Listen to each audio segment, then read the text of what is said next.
David's last run, with head broken, heart strong, weighed on all our thighs, carrying the black man's burden and tripping on Darwinian ties. Fascist fists, downward spiralling his mental twists, then filthy push into the river air. Dirty shame, mucky waste. Nostrup sewage works, his final place.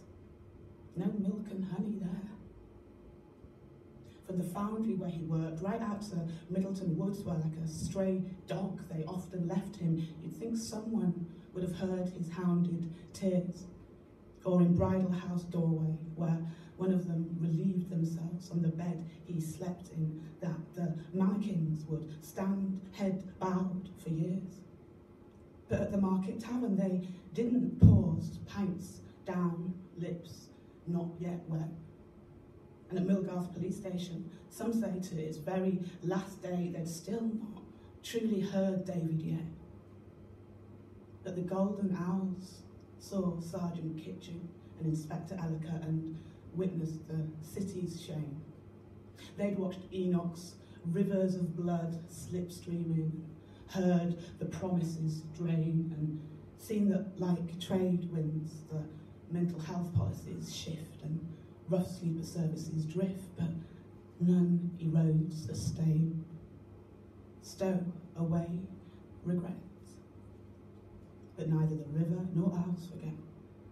And so he remains, because as he was gathered up by water, he was wishing for wells in our eyes now, hoping that we could see his Lagos skies now and know him, not as Aliwala or Wog, but that Oluwale, or God Comes Home, is his name, and write it with the Trayvon Martins, Bicos, Sarah Reeds, in the scorebook of injustice end games, and the still insane Maya, simmering with David's fire, but Yorkshire winds gently cultivate space for him, fan his flames, and with the sparks, hope flies. And even in the mist of our sighs, he's breathing. He remains.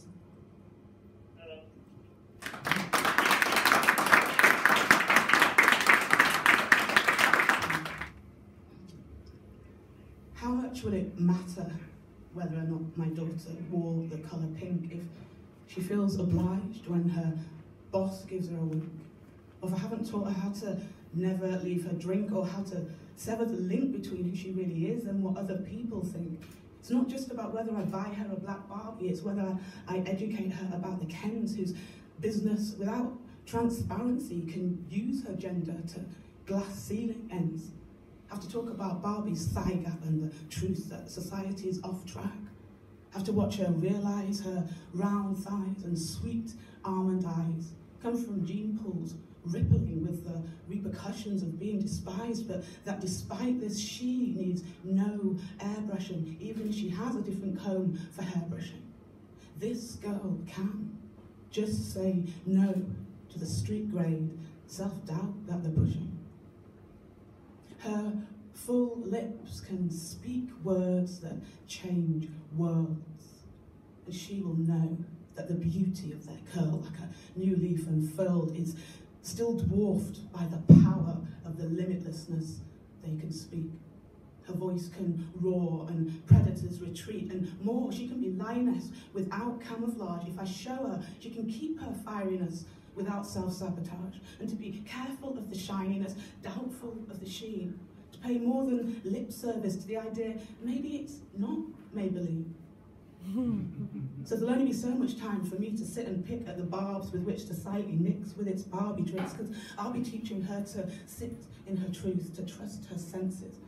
My job is to give her an armour plating that can't be dented, a chest plate to cover an open heart, the resilience to restart when her job ends, her love leaves, when I'm gone, when her first child greets For she must know to come find me. If she loses herself, that I'll help find balm for her spirit if she bruises herself. And if there's a wound my cub can't fix, and the dark seems too long, into night air molasses thick, I'll run lioness strong and arrive before the bird song, before it's too wrong. So stay soft whilst staying strong. The colour pink and Barbie is a small part of a minefield peppered with real threats, generations of patriarchal deaths, matriarchal regrets. She may forget. The armour I gave her may not save her, it could just cushion her for a moment from society's bad behaviour. Pull her back to her centre when she's circling the edge. Remind her, often blade that denser is ego she can shed in a moment. She can turn her own tides in a moment. And your love she craves, she can know she also has inside. So whether she's crowd surfing or home birthing or 0 hours contract wage working, whether she wears cut-out body contracts or shirts in emo black, or if she's bobbing her head in a baseball cap, it's my lack. If I haven't taught her to try to redress the balance before worrying about redressing the shirt on her back, and if she can self-defense through the storms of norms and pretense, she can walk with her own pride in the pink glow of a new dawn sunrise, carving out her very own lioness track.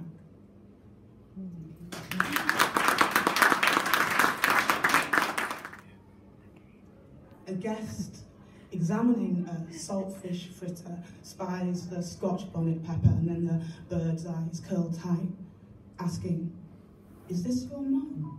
While testing the heat with a tiny bite, unaware, despite humility, thick as guacamole in which the fritter is dipped, slipped, then re-gripped tight. This important nothing question, is this your mum, is hot and new as fritter she chews. Keeping in sight the room's elephant eyes sift, makeshift and trite answer, drift to right answer. Tucking away her eloquence, my adoptive mum Tizzy, balancing on MS legs with grace and touch of her waist, gives Marcia, my birth mum, the space. Sometimes Marcia fades, forgetting achievements is displaced, returning to scorchingly recent institution face. This woman I traced, my living, breathing birthplace, stands shiny as her fresh braids. She doesn't voice or explain scalding choice social services made. Bronze sun dappling her through skylight's leafy defence without grappling with pretense.